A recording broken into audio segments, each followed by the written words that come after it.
की तैयारी में लगे हुए थे।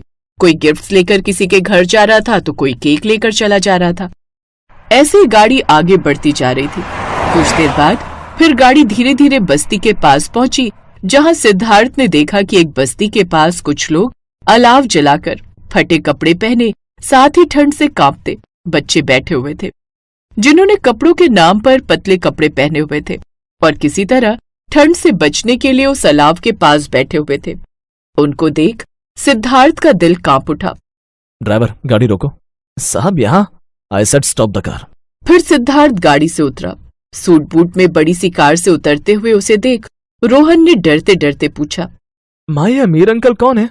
उसे देखकर शीतल घबरा गई। कहीं ये कोई बड़ा अधिकारी तो नहीं जो हमसे ये जमीन खाली करवाने को कहने आया है? नहीं, ऐसा हुआ तो हम इतनी ठंड में बच्चों को लेकर कहाँ जाएंगे? ठंड किसी की औकात नहीं देखती, वो तो बस अपना शिकार ढूंढती है। वैसे आप सब नया साल नहीं मना रहे, यहाँ क्या कर रहे हैं? हम गरीबों का क्या नया और क्या पुराना साल साहिब। ए बबलू, जा जल्दी जा और साहब के लिए कुर्सी ले आ। लेकिन कुर्सी तो टूट गई मीरा, वो कल मोटी विमला काकी उस पर बैठ गई थी। तभी विमला काकी ने अपनी चप्पल बबलू की ओर फेंकते हुए कहा, कमबख्त, तेरे बाप के पैसों का नहीं खाती, सरकार से जो थोड़ा सा राशन मिलता है वो ही खाती हूँ, कमबख्त। ये सुनकर सभी हंसने लगे। कमाल है, ऐसे तो विमला काकी को कुछ सुनाई नहीं देता, लेकिन ये बात अच्छे से सुनाई दे गई। आप सब परेशान मत होइए, मैं यहीं ठीक हूँ। तभी सिद्धार्थ ने किसी को फोन किया। जल्दी से 100 गर्म कंबल, अलग अलग तरह के पकवान, केक और कॉफी स्नैक्स का इंतजाम करो, और धारावी बस्ती ले आओ। ये सुनकर सभी बस्ती वाले हैरान रह गए।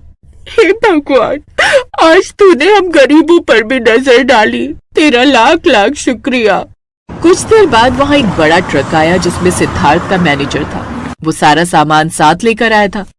उसने एक एक कर सभी कंबल उस बस्ती के लोगों को बांटे। वो तो उन सबके लिए जैसे नए साल की पार्टी हो गई थी। फिर रात को घड़ी में 12 बजने वाले थे। सिद्धार्थ ने केक निकाला। रोहन, यहाँ आओ, केक नहीं काटोगे? अरे वाह, पहली बार अपने मोहल्ले में भी केक कटेगा। बड़े साहब, आप भी नया साल हम सबके साथ मना रहे हैं। आज नया साल इस बस्ती के साथ। साहब, आज तो हमारी बस्ती भी वीआईपी बन गई। ये सुनकर सब हंस पड़े।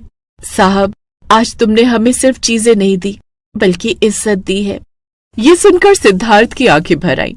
घड़ी में 12:20 हो चुके थे। केक भी खत्म हो चुका था, चाय भी खत्म हो चुकी थी, लेकिन बस्ती वालों के दिल अब भी गर्म थे। तभी अचानक एक पुलिस जीप तेज आवाज के साथ बस्ती के बाहर आकर रुकी। ये क्या हो रहा है यहाँ? एक कड़क आवाज गूंजी। बस्ती के लोग डर गए। माँ, कहीं ये सब सपना तो नहीं था? पुलिस इंस्पेक्टर आगे आया।